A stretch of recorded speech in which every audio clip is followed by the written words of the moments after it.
We have never been closer to World War III than we are today under Joe Biden. A global conflict between nuclear armed powers would mean death and destruction on a scale unmatched in human history. It would be nuclear Armageddon.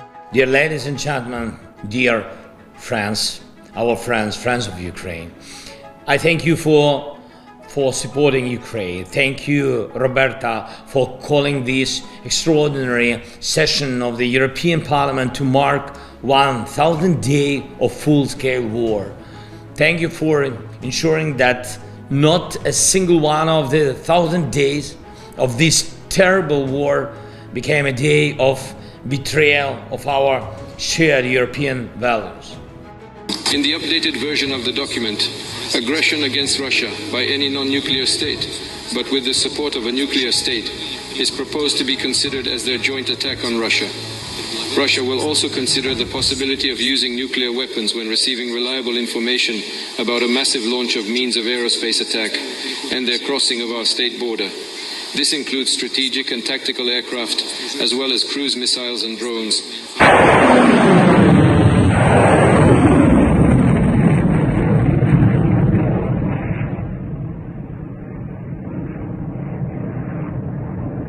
Hello everyone दोस्तों, video में आगे बढ़ने से पहले there are certain fundamental assertions मैं कहना चाहूंगा जो हमें समझना जरूरी है।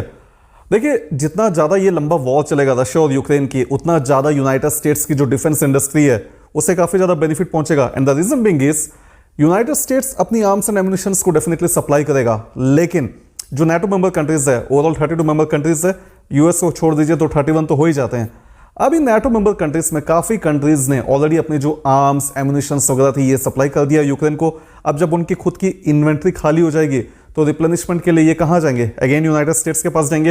And that is how this defence जो वॉर है वर्ल्ड में, ये यूनाइटेड स्टेट्स की डिफेंस इंडस्ट्री को काफी ज्यादा प्रमोट करता है।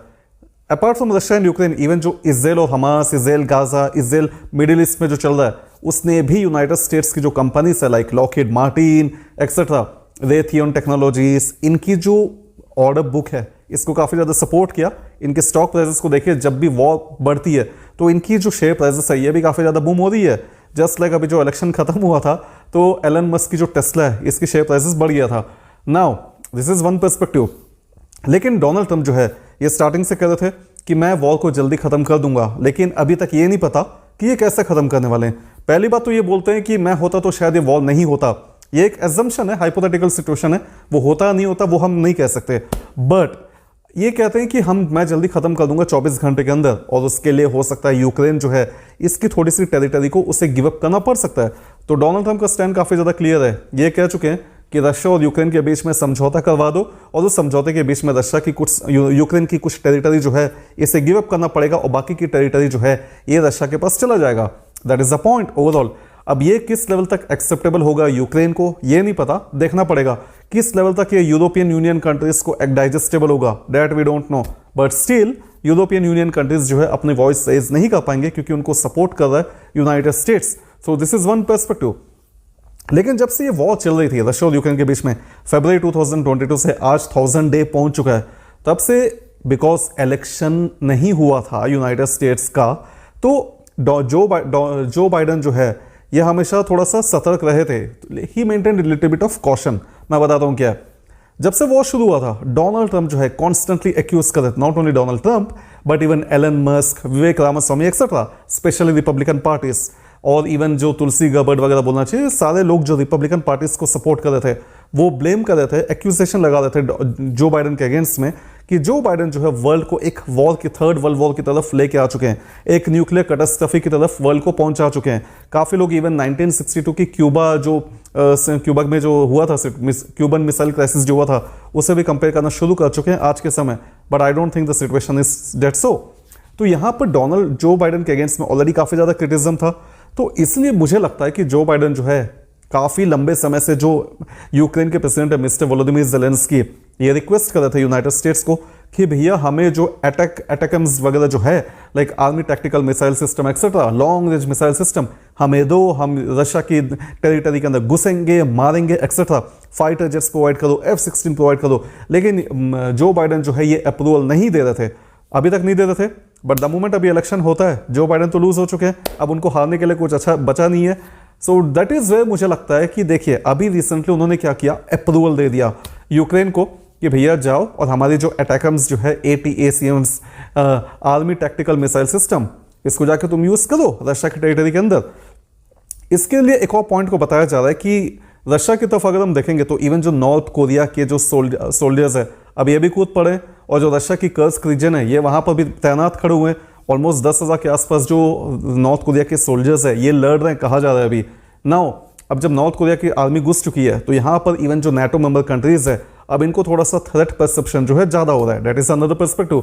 तो इसके लिए फाइनली एक तरफ तो नॉर्थ कोरिया का इंटरफेरेंस होता है, चाइना को ऑलरेडी ब्लेम कर रहा है NATO मेंबर कंट्रीज की, चाइना जो है ऐसे टेक्नोलॉजीज का प्रोवाइड कर रहा है जिसको रशिया जो है प्रोड्यूस, जिसके कारण ये अपनी जो मिसाइल जो आर्म्स एंड एम्युनिशंस वगैरह है इससे ये मैन्युफैक्चर कर पा रहा है, तो चाइना को काफ़ी ज़्यादा ब्लेम किया जा रहा है। But apart from that north Korea की एंट्री हो चुकी है और साथ ही साथ जो बाइडन जो है ये इलेक्शन लूज हो चुके हैं, तो इसके लिए शायद हो सकता है कि डोनाल्ड ट्रंप जो है ये कह ही भी रहे, अभी भी बोल रहे थे कि मैं जैसे ही आऊंगा मैं 24 घंटे के अंदर जो है मैं ये वॉर को खत्म कर दूंगा, लेकिन अभी तक किसी को नहीं पता how he is going to end it. ना उन्होंने कोई पब्लिकली डिस्क्लोज किया इसके बारे में, but all he is saying is he is going to end it up. So that is the situation. तो अभी मुझे लगता है कि बिकॉज ये इलेक्शन खत्म हुआ, जो बाइडन हार चुके हैं, फाइनली इन्होंने ग्रीन सिग्नल दे दिया यूक्रेन को। अब यूक्रेन क्या करता है, ये जो बेसिकली अटैकम्स जो है ये बेसिकली एक surface to surface ballistic missiles है, इसकी रेंज 70 to 300 किलोमीटर तक होता है, और ये इसमें काफ़ी ज़्यादा पेलोड्स वगैरह ले सकता है, ये 225 kg 300 kg तक ये पेलोड ले सकता है। इसमें बेसिकली काफ़ी ज़्यादा आपको क्लस्टर बॉम्बलेट्स मिलेंगे। ये जो बैलिस्टिक मिसाइल्स है इनमें ये क्लस्टर बॉम्बलेट्स को लेकर जा सकता है, कई सारे क्लस्टर बॉम्बलेट्स, और ये जो क्लस्टर बॉम्बलेट्स है ये अपनी जो एरिया है टारगेटेड एरिया वहां पहुंचने के पहले ही ये फट जाएंगे और काफ़ी ज़्यादा ये डिफरेंट डायमेंशंस में फैल जाएंगे, तो काफ़ी लार्जर एरिया को ये कवर कर लेते हैं, तो ये उनकी थोड़ी सी पावर होती है। नाउ अभी इनकी जो रेंज है ये 70 किलोमीटर से 300 किलोमीटर हो जाता है।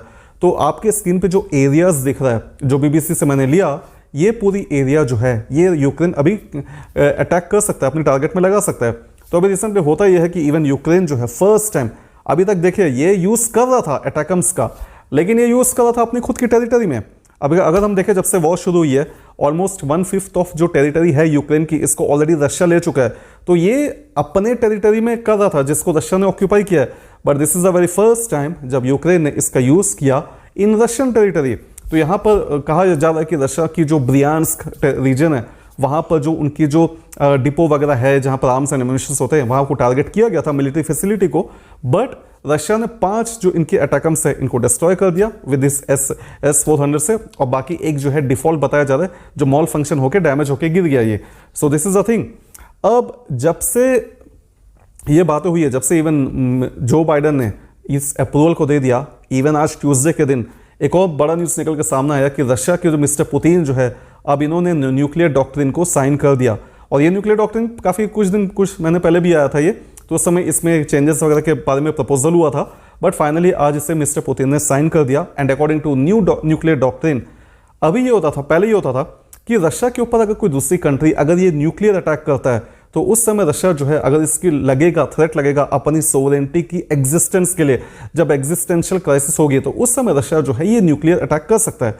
But now with the given scenario with the changes proposed, अब ये होगा कि अगर मान लीजिए यूक्रेन तो नॉन न्यूक्लियर मेंबर कंट्री है, अब एक नॉन न्यूक्लियर मेंबर कंट्री को nuclear member countries like NATO member countries या यूनाइटेड स्टेट्स अगर ये सपोर्ट करते हैं और इनकी सपोर्ट के कारण अगर यूक्रेन जो है ये अटैक करता है रशिया के ऊपर, तो उस समय माना जाएगा कि ये पूरी जॉइंट अटैक किया गया है, पूरा joint attack. Sorry my dear friends, घर में कोई आ गया था, बेल बज गया था जिसके कारण मुझे थोड़ा सा ब्रेक लेना पड़ा यहाँ पर। तो जैसे कि मैं बता रहा था, अभी रशिया की जो न्यूक्लियर डॉक्ट्रिन है अब इसमें थोड़ी सी चेंजेस कर दी गई है। Ukraine being a non nuclear weapon country, अगर इसको कोई न्यूक्लियर वेपन कंट्रीज अगर सपोर्ट करते हैं तो उस सिनारियो में जॉइंट अटैक माना जाएगा और रशिया जो है ये उनके अगेंस्ट में न्यूक्लियर अटैक कर सकता है। तो रशिया ने अपनी जो न्यूक्लियर थ्रेशोल्ड है, जो कंडीशंस है, उनकी जो थ्रेशोल्ड है कि कब ये न्यूक्लियर डॉक्ट्रिन को यूज कर सकता है, इसकी जो थ्रेशोल्ड लिमिट है इसको कम कर चुका है। तो यहाँ पर इसके कारण डर ये लग रहा है, और इवन इसने बेलारूस को भी काफ़ी ज़्यादा यहाँ पर प्रोटेक्शन प्रोवाइड किया है कि अगर बेलारूस के अगेंस्ट में भी कुछ अटैक होता है तो यहाँ पर रशिया जो है ये अटैक कर सकता है, न्यूक्लियर अटैक। नाउ अगर हम यूनाइटेड स्टेट्स और रशिया को देखें तो इन दोनों कंट्रीज के पास वर्ल्ड की 88% न्यूक्लियर वेपन्स हो ही जाते हैं आज के समय। नाउ इस सिचुएशन को देखते हुए वर्ल्ड में काफ़ी थ्रेट का परसेप्शन बना हुआ है कि क्या न्यूक्लियर वॉर तक हो सकता है सिनेरियो करके। तो देखिए माय डियर फ्रेंड्स, अभी 2 महीना बचा है, 2 महीना बचा है जब तक डोनाल्ड ट्रंप नहीं आ जाते, जनवरी 20 को आने वाले हैं वो, तब तक जो है ये वॉर, ये जो सिचुएशन अभी हो रहा है, ये एक काइंड ऑफ एस्केलेशन लग रहा है। But at the same time Ukraine की फिलोसॉफी ये है कि जो कर्स्क रीजन है, जिसको और जहां almost I think 1000 square kilometre के आसपास जो टेरिटरी यूक्रेन ने एक्वायर करके रखा है अभी, तो यहां जो आर्म फोर्सेस है काफी ज्यादा रशिया की, वहां अटैक किया जाए ताकि उनको रिपेल करने में ईजी होगा। और ये भी एक्सपेक्टेशन है, मुझे लगता है कहीं ना कहीं बोथ मिस्टर पुतिन और जेलेंस्की को ये पता है कि जब डोनाल्ड ट्रंप आएंगे तो नेगोशिएशन करना ज़्यादा ईजी हो जाएगा। तो उस समय नेगोशिएशन करने के लिए जो टर्म्स एंड कंडीशंस है, थोड़ा अपर हैंड मिले यूक्रेन को, थोड़ा स्ट्रॉन्ग टर्म्स मिले, उसे स्ट्रॉन्ग फुटेज मिले, उसके कारण मुझे लगता है ये जो भी अटैक हो रहा है ये हेल्प करेगा यूक्रेन को कि यूक्रेन जो है अपनी बार्गेनिंग चिप को थोड़ा सा स्ट्रॉन्ग कर सके। बट अदर देन दैट, क्या वर्ल्ड जो है पूरी न्यूक्लियर कैटास्ट्रॉफी की तरफ जा रही है, थर्ड वर्ल्ड वॉर की तरफ जा रही है? I don't think so. Threat perception दिखाया जा रहा है, बोला जा रहा है, और इवन न्यूक्लियर डॉक्ट्रिन में भी कुछ चेंजेस किए गए। बट सो फार अगर मैं अपनी पर्सनल ओपिनियन बताऊं तो मुझे नहीं लगता कि आज वर्ल्ड में कोई भी इतना स्टूपिड है कि न्यूक्लियर कैटास्ट्रॉफी करेगा, न्यूक्लियर मिसाइल्स वगैरह छोड़ेगा एंड वर्ल्ड को थर्ड वर्ल्ड वॉर की तरफ लेके जाएगा। ऑफ कोर्स पिछले काफी समय से आपको काफी एस्ट्रोलॉजर्स, काफी पंडित्स वगैरह मिलेंगे। पंडित मतलब मैं नॉर्मल जो फोरकास्टिंग वगैरह करते हैं उनके बारे में बात कर रहा हूं मैं, नॉट लाइक अदर थिंग्स। तो आपको काफी ऐसे लोग मिलेंगे भविष्यवाणी करने वाले जो बोलेंगे थर्ड वर्ल्ड वॉर हो जाएगा, न्यूक्लियर वॉर हो जाएगा। बट अगर मैं लॉजिकली सोचूं, जितना तक मेरी लॉजिक प्रिवेल करती है, जितना तक मुझे लगता है, आई डोंट थिंक कि वर्ल्ड में कभी भी अभी इन द नियर फ्यूचर कोई ऐसा न्यूक्लियर वॉर वगैरह होने वाला है। लेकिन काफी ज्यादा स्ट्रेस का माहौल रहेगा, थ्रेट परसेप्शन बनाया जाएगा, कुछ लोगों को बेनिफिट होगा, कुछ लोगों को यहाँ पर लॉस होगा, कुछ कंपनीज को बेनिफिट पहुंचेगा, कुछ इंडस्ट्रीज को बेनिफिट पहुंचेगा, कुछ इंडस्ट्रीज को यहाँ पर बेनिफिट नहीं मिलेगा। So we all have to see. लेकिन अभी यहाँ तक जो है सिनारियो ये बना हुआ है। So that's it my dear friends, ये छोटी सी मैं अपडेट देना चाहता था, बात करना चाहता था इस मुद्दे पर कि आखिर क्या हो रहा है। बट सो फार अगर मैं बताऊं, थोड़ा सा उतना ज़्यादा डरने का चीज़ नहीं है, थोड़ा सा ये एस्केलेशन हो सकता है। तो कहीं ना कहीं एक्सपर्ट ये भी मान रहे हैं कि ये जो 2 महीने का जो सिचुएशन है, या तो यहाँ पर ये काफ़ी ज़्यादा एस्केलेशन होगा, या हो सकता है वॉर जो है अपने लास्ट फेज में पहुंच चुका है, जो ये खत्म हो जाएगा। बट जहाँ तक मुझे लगता है कि अगर एक बार डोनाल्ड ट्रंप आएंगे तो मुद्दा जो है साफ हो सकता है, क्योंकि जितने भी आज के समय वर्ल्ड लीडर्स है, जितने भी है, किसी से तो वॉर रुका नहीं, कोई तो दुकान नहीं रोक नहीं पाया आज तक। डायलॉग तो हर कोई दे रहा है, बातें हर कोई कर रहा है, लेकिन क्या किसी ने वॉर रोक दिया यूक्रेन और रशिया के बीच में? नहीं रोक पाया। So the only last man home hoping world is hoping right now is mister Donald Trump. अगर ये आते हैं तो देखना पड़ेगा what he can be doing, what he will be doing. But till then all of us just need to watch what is happening around. So that's it. आपका जो opinion है कमेंट्स में टाइप करके बताइएगा। इस वीडियो में इतना ही, अगले वीडियो में फिर मिलते हैं। Till then take care, stay safe and as usual, cheers.